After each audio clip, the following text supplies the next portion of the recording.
Welcome to the Human Capital Innovations Podcast. We're your source for personal, professional, and organizational growth and development, where we share original research, explore industry trends, and interview executives and thought leaders from across the globe. We hope you join us often for practitioner-oriented content around all things related to leadership, HR, talent management, organizational development, and change management. Maximize your personal and organizational potential with Human Capital Innovations Podcast. Do you enjoy the Human Capital Innovations Podcast?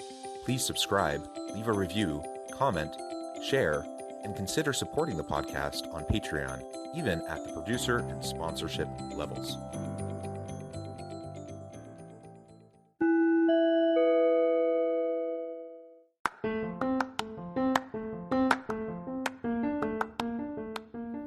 Welcome to the Human Capital Innovations Podcast. In this HCI Podcast episode, I talk with David Edwards about taking the gamesmanship out of leadership and replacing it with authenticity and transparency.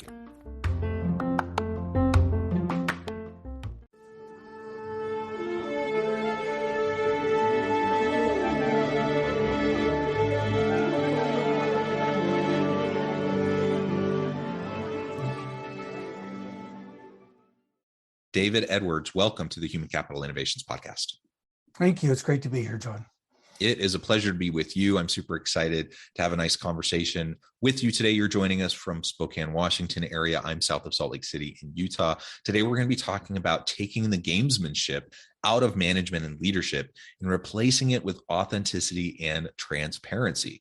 Now, this is actually a huge pet peeve of mine, the gamesmanship, the politicking, all of that happens in organizations, and it's inevitable. I mean, it's human nature. It's how organizations function. So we're never going to get completely rid of it.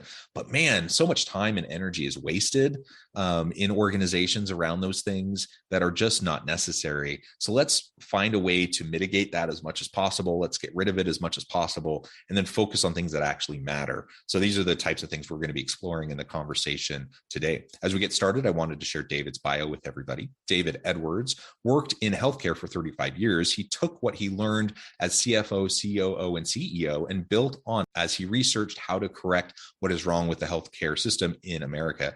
His epiphany, consistent with his career, enduring principles, and the latest in behavioral science, led to the 10 principles of individual motivation. On these principles, applicable to all domains of life, individuals build lives of accomplishment, connection, and balance.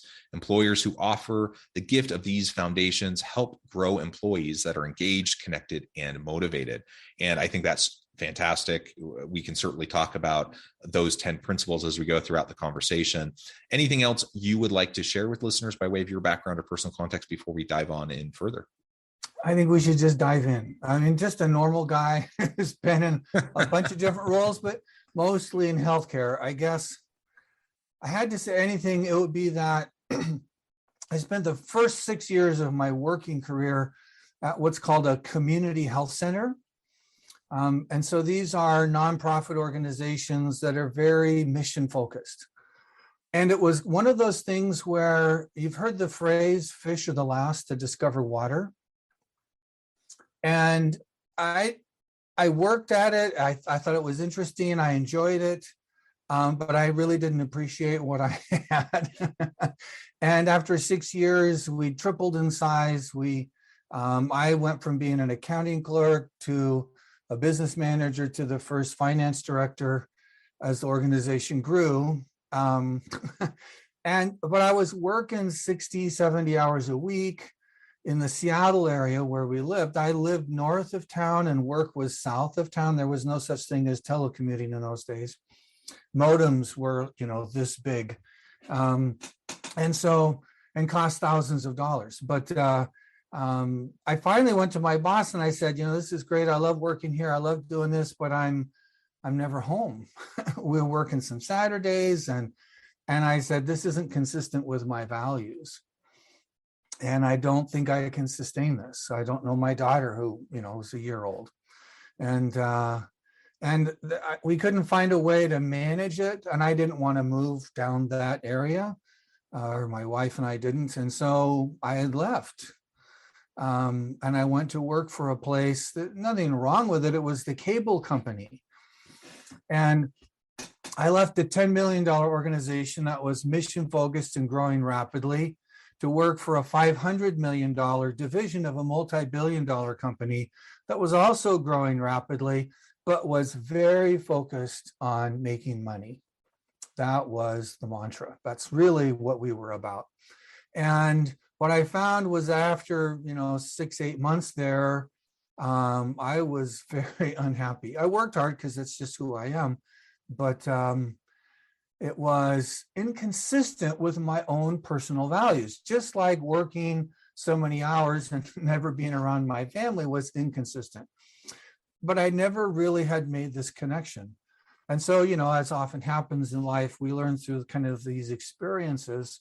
For me, what my organization does and how they go about doing it is as important as making a paycheck. For me, at least, that became very, very important. And so then I spent the rest of my career working in different aspects of mostly then health-focused efforts, elder care, cardiology, so cardiovascular care, primary care. And then the last 10 years, probably, I've really loved being a part of this, I want to call it a movement, if you will, of whole person care. This idea that, John, when you were born and when I was born and all of our listeners, right? It's shocking to think about it, but the head, the mouth, the shoulders, the cardiovascular system, the endocrine, all of these things, we're all connected. And you cannot influence the one without influencing the other, which I love this. It's kind of like this natural metaphor, right? Everything we do in one area influences the other areas. And so this idea that we're all one and that the health system should be designed, in fact, around you as a whole person, not you as a mouth or a mind or shoulders or your prostate, or as that gets more important to me as I get older. We're all whole people. And so this work and kind of reading on this and trying to design business around this way that reality actually is has been gratifying and a real learning journey for me. Well, thank you for that background. Super interesting. You've certainly lived a rich life and had a wonderful career doing a lot of really great things. I've had similar experiences. I'm younger, so I haven't had, all of the life experience that you've had. But I've been in organizations where I felt like it was very mission driven. I've been in other organizations that were, there's nothing wrong with profit, but being solely profit driven. And yeah, I struggled, and that's part of who I am. And I recognize other people wouldn't have that same struggle, but for me, that it just didn't resonate. I didn't find myself at home there. And lo and behold, I didn't last very long in this one particular organization that I'm thinking of. And ironically, it was a media company as well. And that's fine, right? We need people in all walks, all styles, people who like different things. But recognizing that early on was important for me so that I could get into something that resonated more, where I could feel the passion, where I could get up every morning excited to go to work rather than dreading it. All of those things, have played out as an important aspect for me. Yeah, that's great. And I think most people have those kinds of experiences. And if we don't, we might want to work on our awareness, right? Because if you have no qualms about anything that's going on and everything's kind of okay, well, not everything is okay. And I'm not talking about ruminating on stuff and, getting overwhelmed by all the garbage that goes on at work or around us outside of work. But, there is a place, I think, for all of us to be a little bit thoughtful, a little bit mindful. And as a habit, that develops our prefrontal cortex, increases our awareness. And frankly, in that process, it may seem like it holds you back. It's kind of like values. Values, they hold us back. And that's exactly right. They do. But we do that for a reason, right? So it's like being on the freeway. So on that stretch of freeway, I've driven a few times, not a lot, but a couple of times for various reasons. And I'm pretty sure there are dividers between the lanes of the freeway. And then even within, all the traffic going this way, there's like 4 or 5 lanes wide, and we have little lines, yellow lines going between those lanes, and we put little strips in there, and we have police who say, you're going too fast. And we volunteered to do all these things. Why? Because they are limitations, right? They do hold us back in a way, but also because they help us to go forward. Right? The idea that somebody's going to veer across the freeway going 70, I think is the speed limit through there, and then I'm going 70 and we're doing like this, and to have no barrier in between us is a little bit creepy. And it should be, because it's very, very dangerous.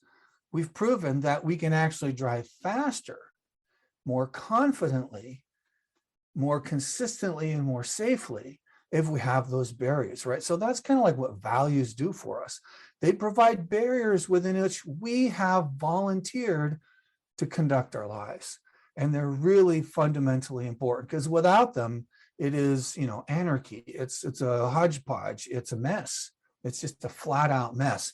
And it feels really good for a while if you're winning, but then somebody else without values comes in and sideswipes you, and it doesn't feel so good all of a sudden. So these values and this kind of sense of awareness are really important. And if we're thinking about organizations, I like to think of organizations as collections of people.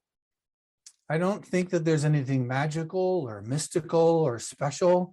I mean, the courts may have given corporations, some extra benefits, but beyond that,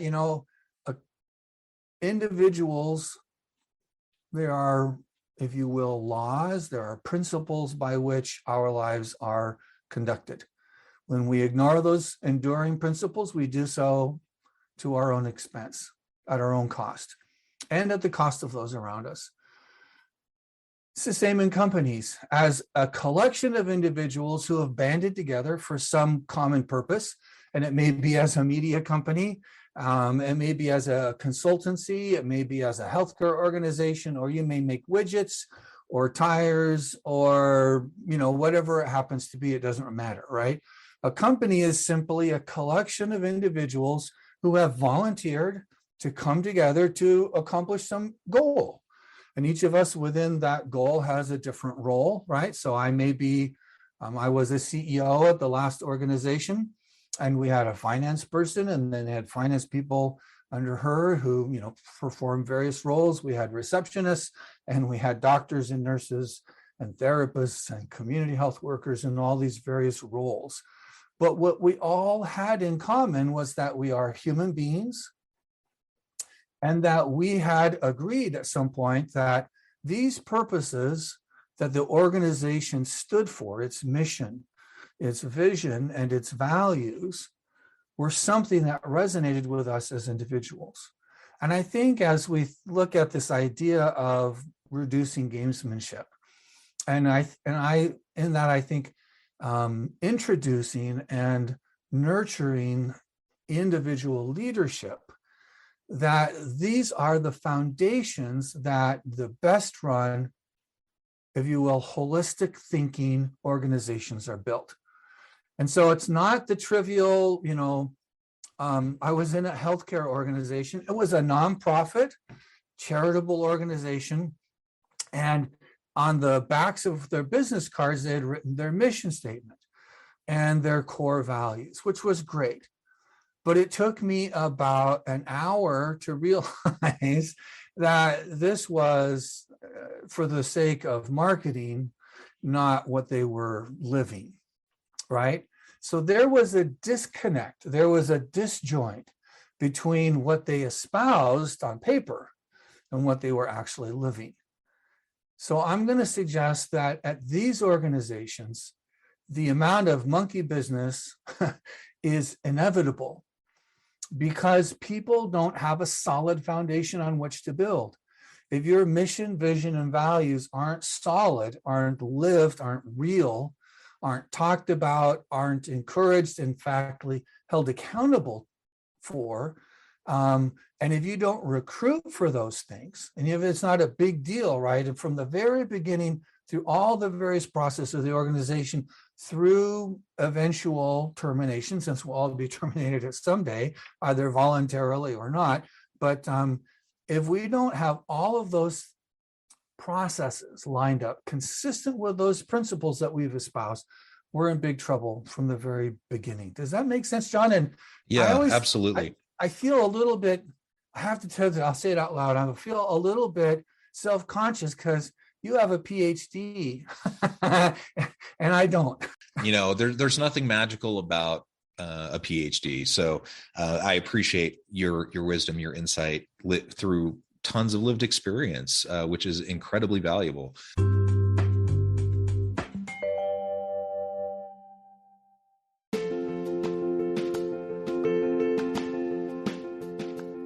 Check out my new book, The Future Leader, Creating and Transforming Next-Gen Organizations. Stemming from 2 decades of professional experience and over 600 in-depth interviews with executives, thought leaders, and scholars from across the globe, The Future Leader will help you explore the ordinary, everyday actions that will help you to prepare to lead in the future of work, to respond to an uncertain future, and to produce extraordinary results for individuals, teams, and organizations.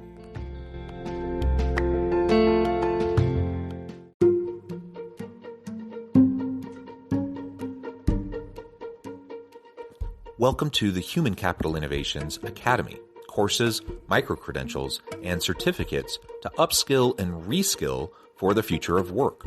All HCI Academy courses, micro-credentials, and certificates are designed, developed, and delivered by award-winning and internationally renowned scholars, educators, thought leaders, executives, and practitioners. Our courses, micro-credentials, and certificates will help you make your mark on the future of work and make an immediate impact in your organizations. Check out the HCI Academy and our many course offerings and certificates to upskill and reskill for the future of work.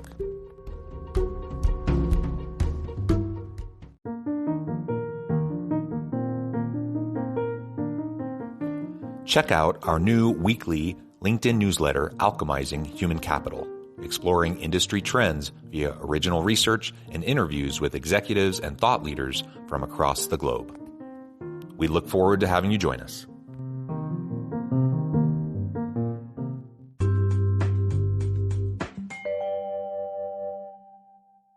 So much of what you just said resonated so well with me. You mentioned values as, did you say limitations maybe? Guidelines. Guidelines, yeah. And I think of values as scaffolding. Okay. It's just a different metaphor for the same idea, really. But I think of it as scaffolding. So when I have that structure, those guidelines in place, it actually allows me to do more safely, more efficiently, more effectively. And it's just like scaffolding when you're doing work on a building. Or I think about scaffolding as I'm leading my people, that I want to create an environment of safety, where they have the structures, the mechanisms in place to help them to be successful without me micromanaging them all the time. That's about me building scaffolding. I see values as a big part of that scaffolding, but whether it's in our personal lives, whether it's in our work life, or how we lead a team, we need to have those values, be clear-eyed about them, communicate them effectively, create the guidelines, create the scaffolding, the expectations, the norms, all those things, so that people can then function in a way that's at least somewhat predictable, where they know that if they do certain things, that they can, reasonably have a reasonable assurance that it's going to work in a particular way that helps to motivate people. And so all of that, I think, really resonates with me. And towards the tail end of that last comment, you talked about the gamesmanship piece. And I want to spend the rest of our time talking about that. The gamesmanship that happens in organizations. Sometimes we term it as organizational politics. And there's healthy competition, there's healthy gamesmanship, there's healthy politics, and it's inevitable. It happens in all organizations. It happens in any human relationship. But it can be very unhealthy, and it can be taken to extremes where it really undermines the values and the mission and the purpose of the organization. So what are some of your thoughts around how we can mitigate unhealthy gamesmanship or politicking within organizations so we can spend more time focusing on what actually matters, providing, innovating, creating, and providing value to the market? Again, I think those foundations that we mentioned is a starting place. So real lived mission, vision, and values. And then alignment of systems and processes. And so if you're especially in like human resources, policies, and procedures, and this happens much more frequently at larger organizations, right? Because larger organizations tend to rule much more by command and control. Do this, and then you're a good employee. Versus here's why we exist, and this is our expectations of how we will treat each other, like our values, how we will treat our customers, whether they are customers or patients or clients or whatever word we use, right? But those who come to us to get some help from us for whatever it is their needs are, right?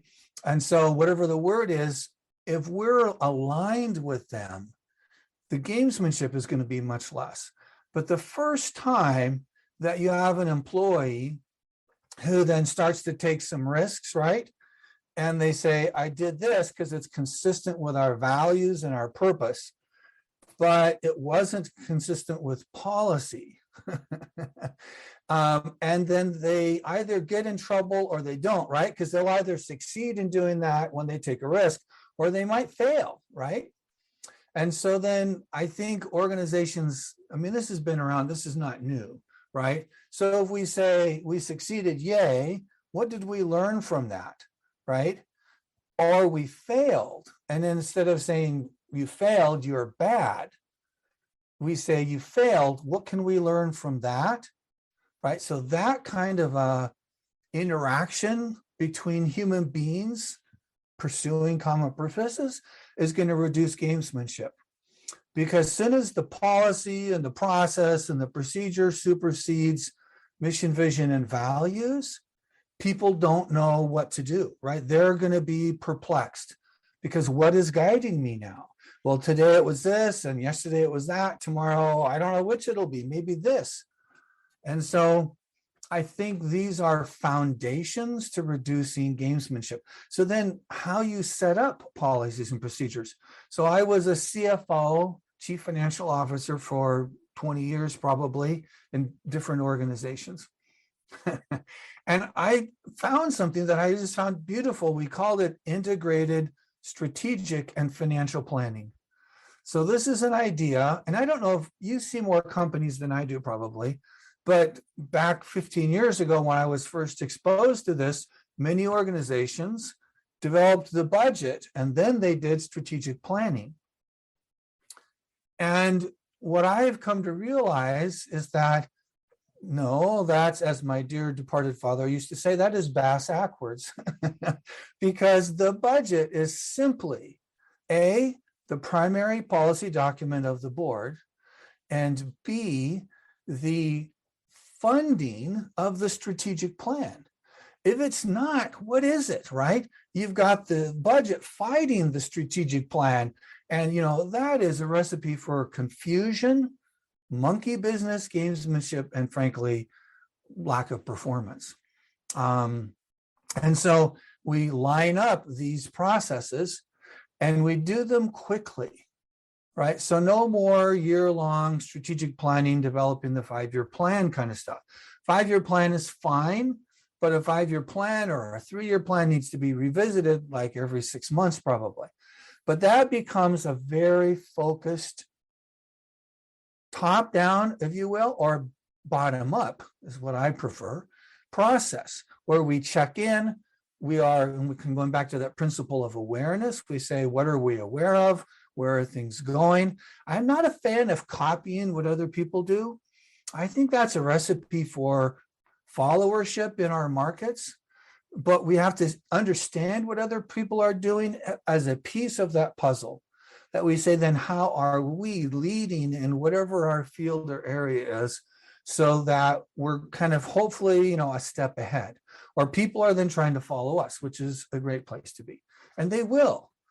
And as soon as you rest on your laurels for 6 months, somebody else will then have surpassed you, because that's the pace of technology today. I'm getting into 57 different areas here. I'm sorry, but so that's great. Great. I was a chief financial officer, a new chief financial officer at a healthcare organization. I was the third CFO in 2 years. So they'd had some challenges. Me, the CEO, and another senior vice president role in operations were a super good fit. And it took us about a year to kind of get in a solid fitting. We reconnected with our mission, our vision, our values. We reconnected with our people. And if I had any single thought that I hope most people would take away, it would be that people are not assets. Yeah. Assets are things I own. I guarantee you that nobody's going to let you put people on your balance sheet. Right? And yet, even though you don't own people, but we treat them like we do, big problem, red flag, people are not assets. People are the sole source of ongoing value added. At this organization, we had catheterization labs back in the 90s. We had the most advanced catheterization labs in the world. Literally, people from all over the planet would come, fly into little old Spokane, and look at how we'd set up our cath labs and our processes around them. They were digital. Imagine that, right? Instead of saving them on like film, like an old movie, it was saved on a big digital disc like this big, literally this big. But it was the most advanced thing on the planet. We were one of a few in the world that had these. This gave us a technological edge. And we had a little bit of hubris about this, right? And remember Jim Collins' work, How the Mighty Fall. Hubris, this is the very first step towards, demise. And so we were pretty proud of it. But after, we became financially stable, we became innovative, we were growing. And I had this kind of wow moment where I realized after about 2 or 3 years, because you know what? They had new cath labs that were way better than ours now. And I realized that unless I wanted to spend $1.5 million per cath lab on a new lab every other year, technology was not going to be the way that I was going to distinguish our organization. And as I became the chief operating officer, I realized that really people are the source of our value. How we hire, engage, support, nurture. I like a natural metaphor because I think that mechanical, industrial metaphor that's all around us that we don't even think about, but it says people are assets and, we'll use them how we will and we'll lay them off in order to make more money or blah, blah, blah. Any of those kinds of dysfunctional kind of that mechanical model is not going to serve us well, especially in this day of age where transparency is so much more prevalent, right? And so we line up our mission, vision, values. We see people as our source of value adding, and then we treat them as such. We invest in them, we nurture them, we engage with them, we give them that, we look at the sources of motivation in a company. I think Daniel Pink did a great job describing, money, mastery, purpose, and autonomy, right? But in my work, I want us to take it a step further. If I was going to take us to the next level, I would offer, I hope, that anybody listening would offer the gift of a foundation in personal motivation. This isn't company motivation. It isn't looking at your people really as assets, but even as just value-added partners, as human beings whom, if you help them develop personal or intrinsic motivation, are going to have more meaning in their lives. They're going to have more focus in their life. They are going to be capable of meaningfully engaging from their own values to the organization's values, which they are living their own and you're living yours. And you start to see these foundations of human beings coming together. We are optimizing. I hate maximizing because that's such a kind of a profit-driven kind of word, but we optimize human development as we then optimize the way the organization is set up to take advantage of that individual personal human development. And we grow our organization in this way, more like an orchard than a machine. So we nurture, we provide sunshine, we provide nutrients. We recognize that not all trees are the same, and we adapt based upon that. We look at compensation structures, and again, they have to be a little more flexible.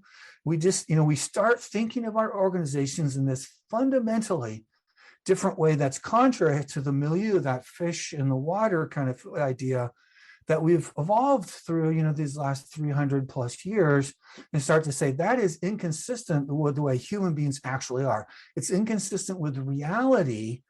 Let's get back in touch with reality. And I think it will do great things for our companies, for our people, for our communities, and for society as a whole. I love that, David. So much there, so beautiful, well said. I really appreciate you taking the time to chat with me and share these insights with me and my listeners. I note the time and I'm going to have to let you go. But before we wrap up for today, I just wanted to give you a chance to share with listeners how they can connect with you, find out more about your work, and then give us a final word on the topic for today. So I have a website. It's an author website. It's simply my name. So www.davidredwards.com. And I'm on LinkedIn. I'm on Facebook. So David R. Edwards. And my book is right now, it's on Amazon in ebook and paperback. It's called New You, Who Knew? And it's about creating this alignment at an individual personal level where we uncover our personal motivation. And it's quite different. Some of the themes will sound similar, but I haven't found anything that pulls them all together, all 10 of these enduring principles. Whoever you are, your life matters. Whatever your circumstances, right? Circumstances will change. They swirl around us. But whoever you are, whatever your circumstances, your life matters. I think that's fundamentally important. And from that foundation, we can only build and grow. I love it. Thank you, David. It has been a pleasure. I encourage listeners to reach out, to get connected, find out more about what David can do for you. And as always, I hope everyone can stay healthy and safe. They can find meaning and purpose at work each and every day. And I hope you all have a great week.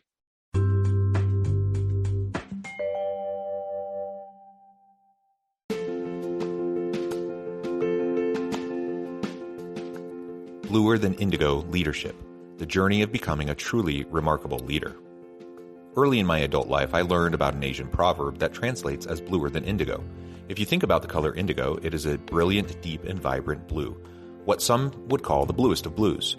To have something that is bluer than indigo is rare and truly remarkable. Contrary to popular myth, there is no one-size-fits-all or cookie-cutter approach to effective leadership. There is no silver bullet, no secret sauce, no go-to model that will solve all of your problems.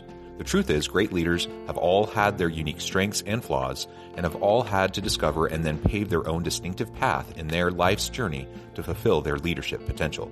Bluer Than Indigo Leadership will help you discover your own path and explore those ordinary, everyday actions that will help you respond to an uncertain future and produce extraordinary results for individuals, teams, and organizations.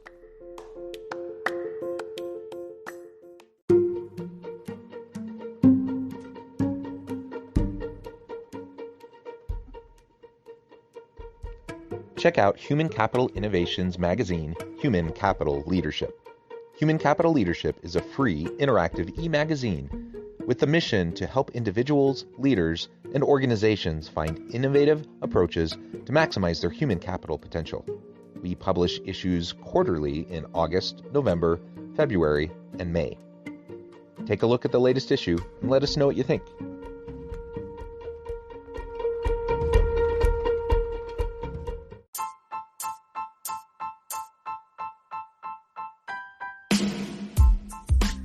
alchemy of truly remarkable leadership.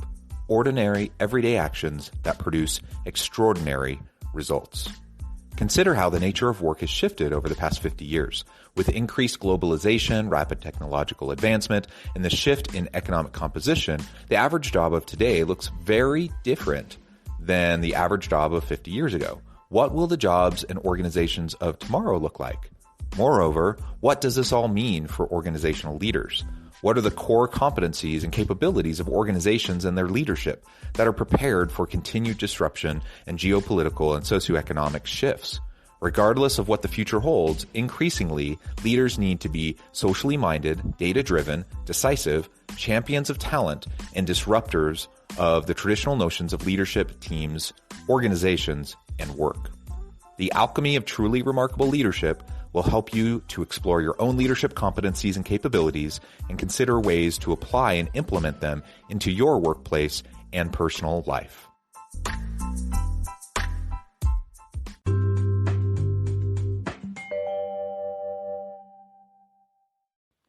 Do you enjoy the Human Capital Innovations podcast?